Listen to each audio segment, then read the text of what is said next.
So welcome everyone to Yoga with Smiles. And it's a pleasure to come to you, Dr. Sharda of Brindavan Yoga and me of Smile Makers Trainings. We bring you this session every Tuesday and Friday at 6 o'clock. And every week we try to make it more and more interesting, giving different topics. And our topic for today is about hypertension. And Dr. Sharda will give you a lot of tips on that. And one of the reasons why people have hypertension or blood pressure is because they feel very pressurized in life. There are so many things all the time happening all around you. And these are the forces that are continuously pressurizing you from all sides. And there are two kinds of forces.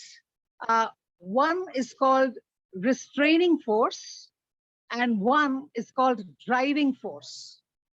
And every time you feel a pressure, it can either be a restraining pressure that restrains you or stops you, or it can be a driving pressure which takes you further. So my request to you is be aware of the changes that are happening around you.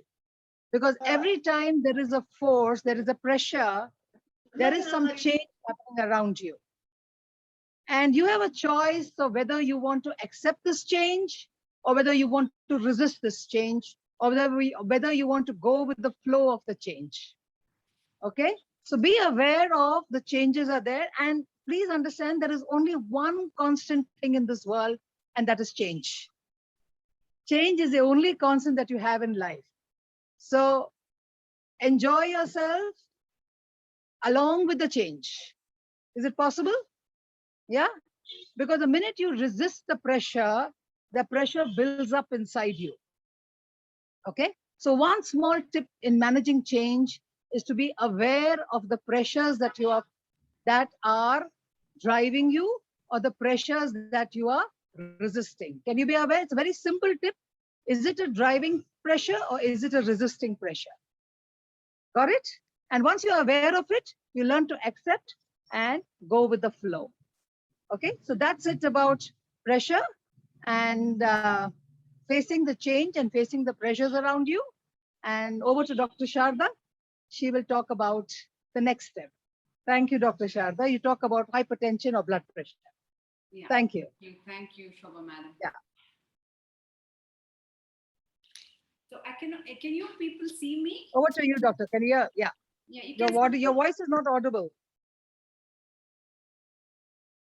Can you hear me? Yes, I can hear you. Can you hear me? Yeah, now we can hear you. Little louder. Yeah. Yeah.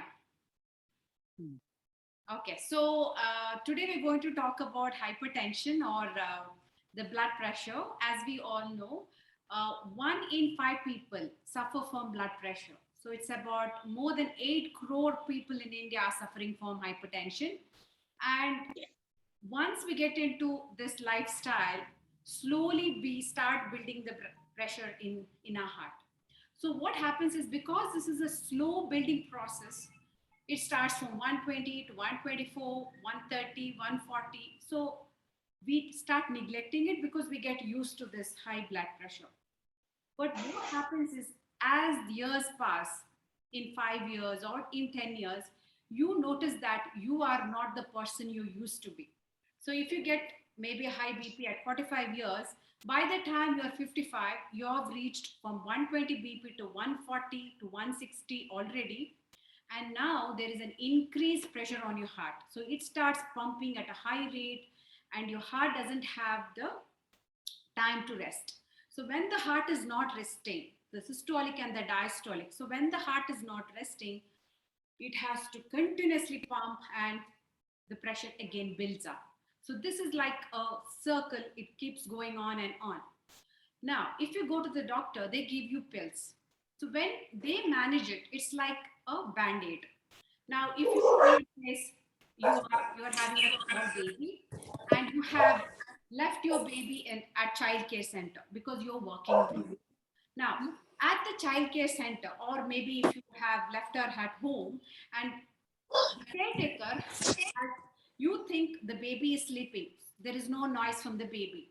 But actually, later you realize the caretaker has put the baby on sleeping pills. So you see that your baby is sleeping and you think the baby is peaceful. But actually, the pills have made the baby to sleep. Otherwise, the baby would be playful and doing a lot more things.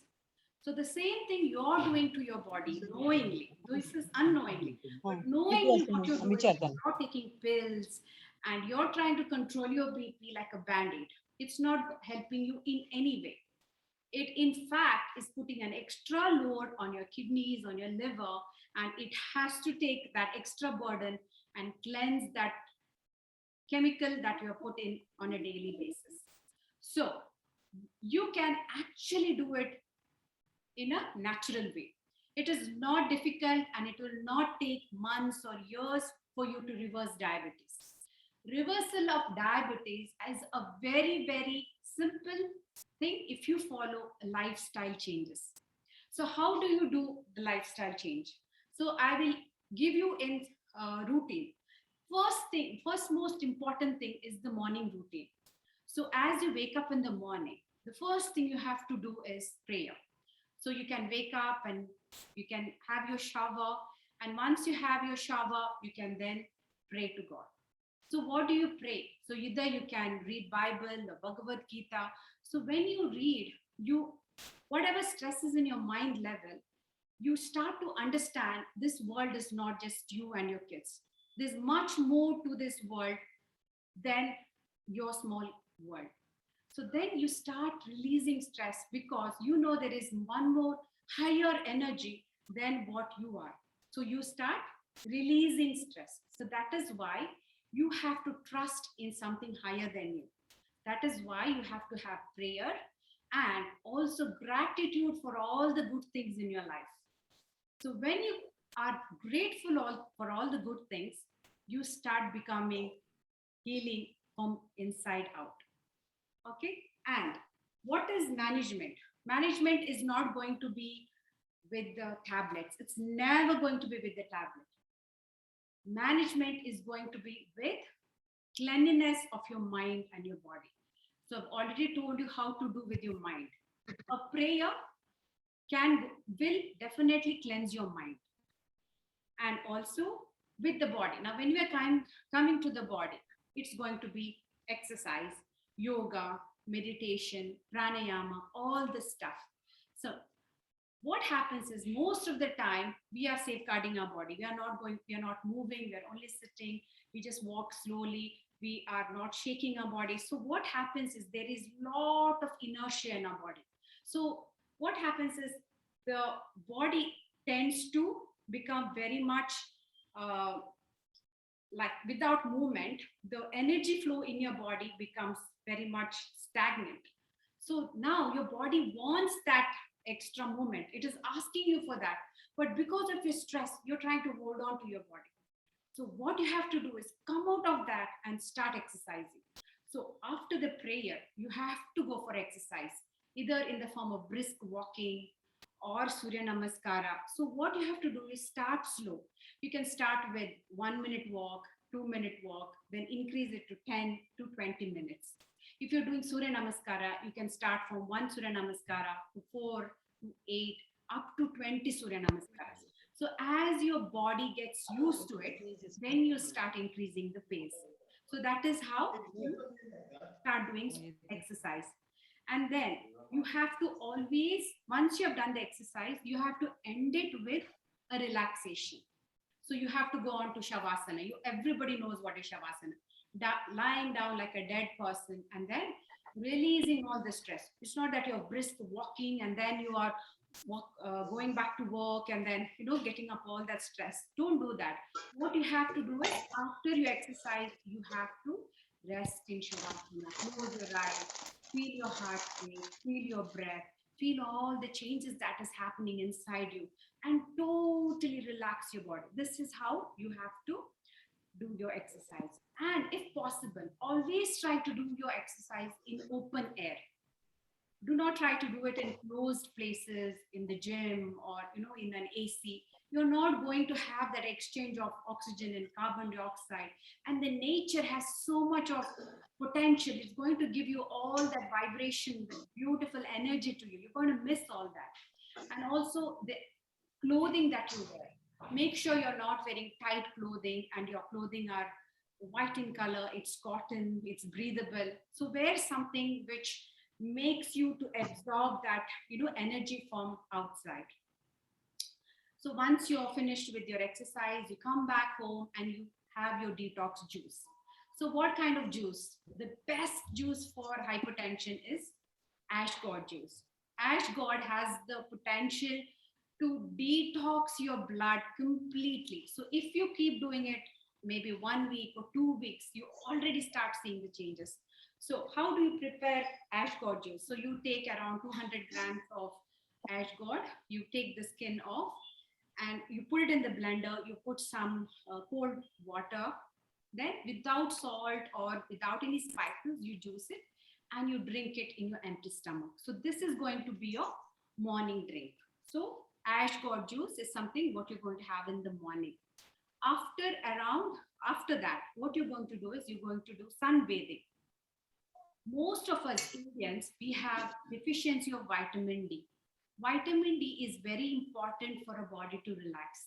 Most of the studies have shown that depression, anxiety are linked to deficiency of vitamin D in our body, because most of the time we are indoors and our skin is prone to not absorb much of the vitamins, like especially the vitamin D, because of our we are fair or brown skin. So we have to make sure that we have to be taking it from outside. That is early morning, which is around 6:30 to 8:30. Between that time, you should have sunbathing. How do you take sunbathing? So at least if you're taking sunbathing, it should be 15 to 30 minutes. So the front of the body you expose 15 minutes and the back of the body you expose 15 minutes. What you could do is you could apply coconut oil to your body and then just sit in Dhyan Mudra, or you can just walk. That is also one way you can take sunbathing. You can read a book in front of the sun and then turn back, and then you can do that. You can do pranayama while doing sunbathing. So many activities, and you just enjoy the nature. Look at how beautiful the sun is rising. Look at the changes in the color, how the birds are chirping, how the vibrant colors in the nature. So just enjoy when you're doing the work. Then once you're back from the sunbathing, like once you're back, then you go for cold pack. What you have to do is you have to take a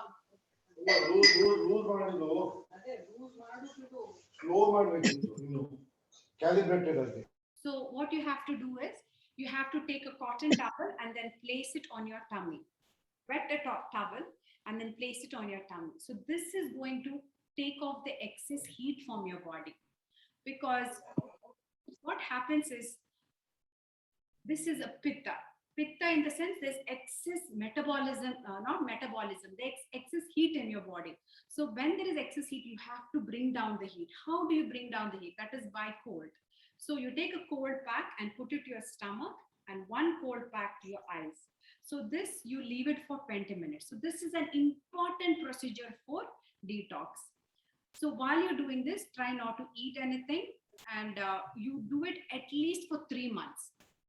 After 3 months, you can stop this habit. So at least do it for 3 months. Or when it is very cold, then you can avoid during winter seasons. But during the rainy season, you can go for the cold packs. Another thing you have to do in the morning routine is going to be the enema. So what you have to do is, uh, if you are constipated, constipation is the root cause, is the mother of all diseases. So if you're constipated, you're going to suck in all the matter which has to be thrown out. So this is going to be ama, the digestive toxin that gets sucked into your blood vessel, into your muscles, into your joints, whichever is prone for a disease in your body type. So if it is your blood vessels, the blood vessels will start sucking in all the impurities in your blood, and then they start lining up, and the plaque that forms leads to atherosclerosis, the thickening and the hardening of your blood vessels. So that is why you have to do enema if you're constipated. So if you want, I can give you a session on how to do enema. It is a very simple technique. And if you want enema cans, you can contact me. I will send it to you. It's very cheap as well, only 100 rupees per can. It's very simple technique. I will explain you how to do it as well. And it is one of the very, very important techniques you have to do in order to cleanse your system. So that is going to be enema after your detox juice or in empty stomach anytime, but make sure that you go for enema during this period when you are in the reversal of hypertension. So like I said, if you do all this, you're definitely going to reverse hypertension, not in months, not in weeks, but in days. In days, you can reverse your hypertension and you can come out of all the harmful medications that you are on. The another important thing, so I've told you about the morning routine. The morning routine is going to be prayer, your exercise, detox juices, sunbathing, cold pack, and then the enema. Okay, so this is your morning routine. Then I'm going to talk about the food plan. With food, we have so many types. We have sattvic food, rajasic food, tamasic food. The sattvic food is going to be all the plant-based food.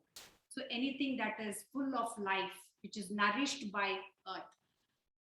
Tamasic food is stale food, dead food, anything which we eat like the dead fish, dead animals, all that is going to be tamasic. Tamasic is which is going to put a lot of laziness, which is going to bring all the diseases like hypertension and all that because it's stagnant, the tamasic food. Then the rajasic food is everything that brings out anger, ego, and the blood pressure. That is all rajasic food. So what we need to opt for is all sattvic food. So sattvic food is plant-based food. So that is going to be all the plants, fruits, vegetables, good nuts like coconut, badam. All these are going to be the sattvic food. So now I will give you a diet plan, what you have to do. So morning you've had the ash god juice.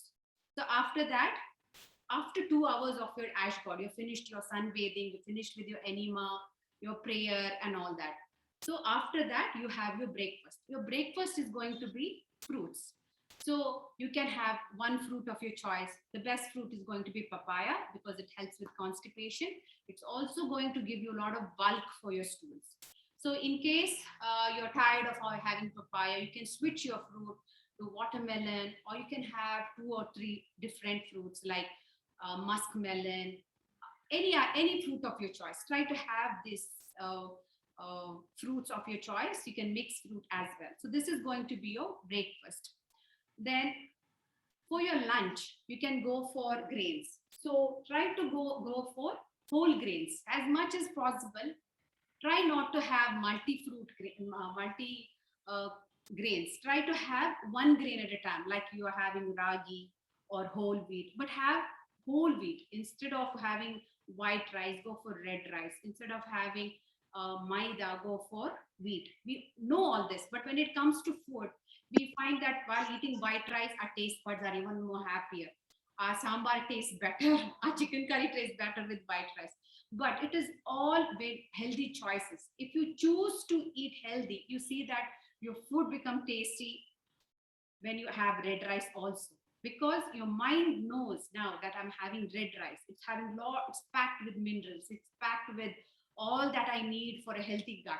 So then you're happy with, you're choosing to be in the right path. So go for whole wheat products. So for your lunch, you're going to have like say one roti. So if you're having one roti, go for 2 cups of sabji. If you're going for 2 roti, go for 4 cups of sabji. So this is the routine what we do for our patients. So usually people who come, the patients who come, they say, no, I eat like 4 rotis. But actually they have very little sabji because they say, I'm not feeling very much full and I feel hungry often. So how do you compensate? While you prepare your roti, try to prepare your roti with the vegetable. Like if you're preparing, say, a chapati with wheat, Try to make a chapati with carrot, or try to make a chapati with beetroot. So mix the vegetable, and you see that this much, if you eat one roti, will become two rotis with the vegetable. So that way you are having vegetable as well, and plus your stomach is full. October. Try No, to no. have a lot of Ritisha, vegetables. One you have roti. to call. So instead of one roti with 2 cups of sabji. So this is the way you have your meal. Try not to eat in between a lot. So in case like if you are diabetic along with hypertension, then you have to make sure you're eating every 2 hours. Then how you have to do is not eat like 4 chapatis and then afterwards you're not feeling hungry. Try not to be like that. Try to eat one chapati with 2 katori of sabji. Then after 2 to 2.5 hours, then eat another roti and and sabji. Or you can switch between whatever you have choice. Try to go at least if you people are hypertensive and you want to go into a reversal plan. It is quite easy. Only thing is in your mind how you try to switch. You have to just make up your mind how I'm going to switch from an unhealthy lifestyle to a lifestyle which is simple at the time at the same time very effective. So how you're going to do it is just from switching from animal based products to a plant based product. So just for, I would say, for 4 weeks, you will see, because you're doing it by yourself, I would say take 3 to 4 weeks, and you switch from animal based products to plant based products, and then you see the change, because most of the heart ailments are because of cholesterol, that is because of animal products like the uh, chicken, mutton, pork, all that are very densely packed with cholesterol, that to low density cholesterol. So switch from the animal product to a plant product. At least try for 1 week, then switch to 2 weeks, then switch to 3 weeks. So you might find it difficult initially. So try from 1 week, then 2 weeks to 3 weeks. Then you see the change, yeah, your body goes into, because it will start from a depositing stage to a cleansing state. You see that first thing would happen is you will start losing body weight. You will see that your energy levels are improving. You will see that you are able to have more energy than what you were before. You will see that your aging process is slowing down. People will say you're looking a lot more younger now, and your thinking process is more clear. Your eyes become clear, your tongue becomes clear, your skin, your nails are pinkish, everything starts changing for you. This is how you see, if in case you don't have anybody to tell you what are the changes. Look at your skin, look at your tongue, look at your body odor, look at your nails, look at the pinkness in your skin. All these are the little changes that you have to watch. You yourself can see the changes. So this is going to be the afternoon routine, and then you can go for the evening routine. You can go for some healthy juices in between, having juices with sprouts, any of the sprouts you can have. And then for the night, try to have your dinner before 7:30. So while you're having your dinner, try to have like soups. Avoid any rice item or wheat item or anything like that. Go for soups and salads. This is the time your body will start to heal. Because when you have had your dinner by 7 p.m. and you have had like a very light dinner, your body is already relaxed. So while you're sleeping, your body will start to heal. So the whole time that you have been depositing all the bad things into your body, now it has to start cleansing. So you might start getting a little bit of headache, little bit of difficulty in falling asleep, but you know that you're becoming healthy. So the most important thing is try to have more water. So compensate with lots of water. You can have fruits of your choice, and then follow the morning routine, then your afternoon and the evening. So stick to the routine and you'll be there. You'll see already there's a lot of changes happening inside you, and you see the blood pressure changes as well. So this is the reversal I'm talking about. I'm not talking about how to bring down BP for 1 or 2 days. It's not much of a difference. But when you reverse your diabetes, when you are bringing down your weight, when you're cleansing your arteries, this is what we are talking about, how you do it. It's not a simple thing. But when you do it on a daily basis and you see the change, then nothing like that at all. Because the more you put tablets into your system, one or the other day, you're going to end up with a stroke or some cardiovascular disease or a renal failure. It is definite you will end up with a kidney failure, heart failure, or somewhere there. Doctors will not tell you, they do not have time. I've seen doctors where patients go to them and they just check the BP and they said, okay, this is high, now take double the dose. Okay, today it is more high, take triple the dose. What are they doing? They're getting you more and more closer to your grave. They don't even have your time to look at your feet, whether your water retention is there, whether the heart problem has led to a kidney problem. I've seen so many very known doctors in Mangalore who have very, very big titles saying they have done their PhD, they have done this, but they don't have time to look at their feet, whether they have pedal anymore. So from the heart problem, they have sent them to a kidney problem. And it is the most saddest part that the doctors are neglecting the patient's health. So that is why I'm telling, it's high time that you do not trust your doctors with these tablets. You have to take hold of your health. So that is why it begins with your diet, with your exercise, and with prayer, a lot of gratitude, and all of that. Okay. So how much time have we got now? Okay, we have roughly around 10 minutes. So what we'll do is, we will do around 2 to 3 Surya Namaskaras. So what I would say is, all of you try to do at least, start with 2 Surya Namaskaras, then go to 3, and then up to 10 Surya Namaskaras. Okay, so we'll start with Surya Namaskaras. Everybody try to do with me, because I'll try to correct you if when you are wrong, and if you can try to on the video as well. So I know that we are running out of time already, so I'll try to be quick.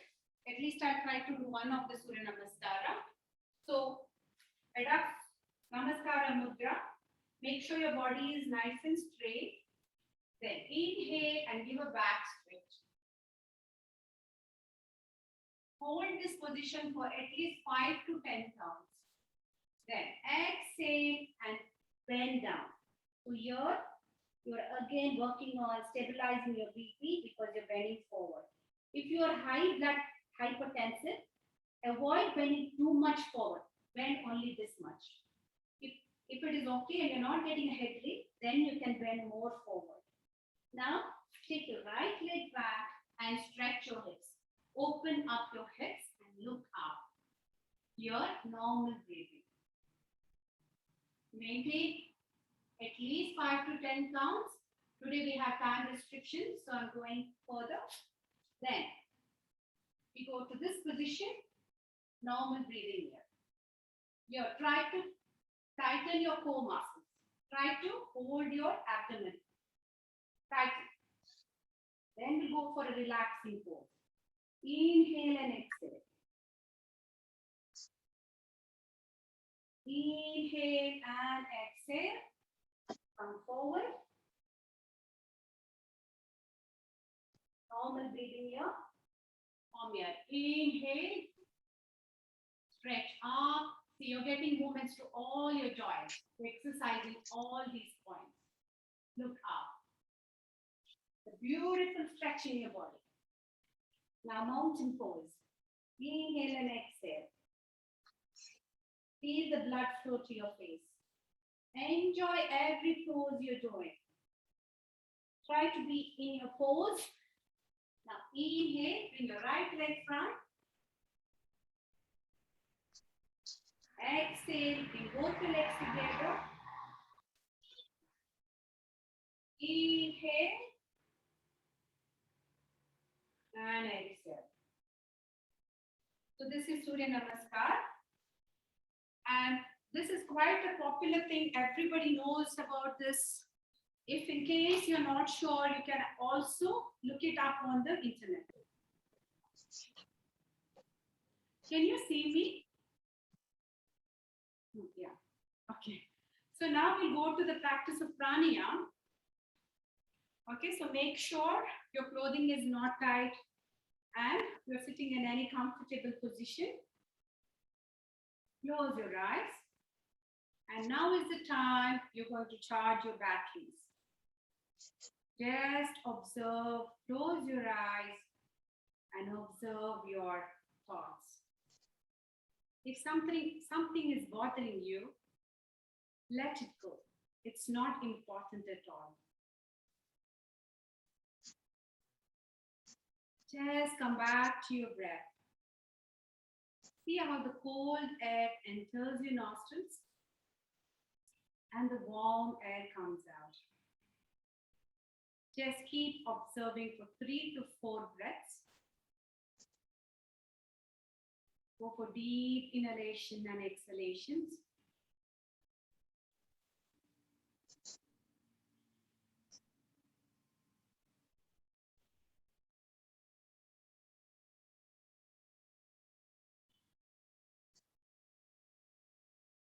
So your mind is already quietened now. Now we'll go for Kapalbhati. In case you have high blood pressure, then you shouldn't be practicing Kapalbhati. But if you have high blood pressure and you're used to practicing Kapalbhati, then that's not a problem. So people who do not have BP over 160 or 170 definitely can practice this one. Or in case you have, then you try to do it slowly, or you go for 10 instead of 20, and then rest in between, and then increase your counts every day from 10 to 20 to 30. Okay, we'll start. So place your right hand on your abdomen. Take a nice deep breath in and start exhaling actively.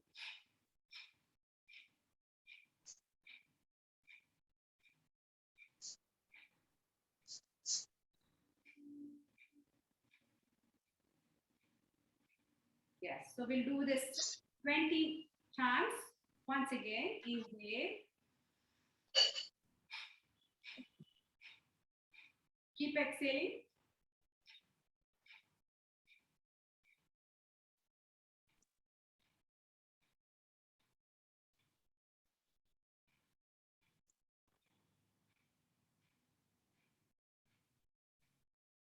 Very good. Now close your eyes and relax. So what this is going to do is it's going to increase the alkalinity of your body. The more you put out the carbon dioxide, the more alkaline your body is going to be. When you're in deep thoughts or deep stress, you're going to hold your breath and you're going to overload your body with carbon dioxide. And that is why hypertension, Kapalbhati is a very good practice. So early in the morning, you can do 20 strokes 3 to 5 times, then increase it to 100 strokes 3 to 5 times. This, if you keep doing, you're going to give a beautiful massage to your abdomen as well, and you're going to put out all the toxins from your lungs. This is the Kapalbhati practice. Now we'll go on to the cooling pranayama, which is going to be the Chandra Vedana. So how we are going to do is, go for Nasikagra Mudra, flex your index finger and the middle finger, then close your right nostril and inhale through your left. Close your left and exhale through your right. So keep doing this 9 times. Inhale through the left, exhale through the right. Inhale through the left, exhale through the right. Keep doing it. Inhale the positivity, exhale the stress. Slow and deeply inhale, exhale. Inhale, exhale. Very good. Now we'll go for Brahmari. Plug your ears with the index finger. Close your eyes and chant Makara like a humming bee. Inhale.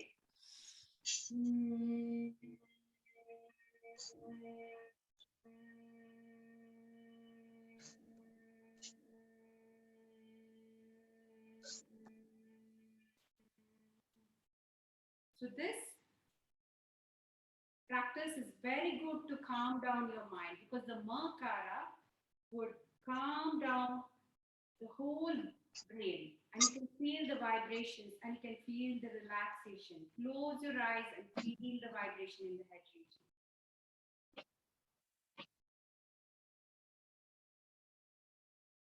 Now we go for palming. Rub your hands together.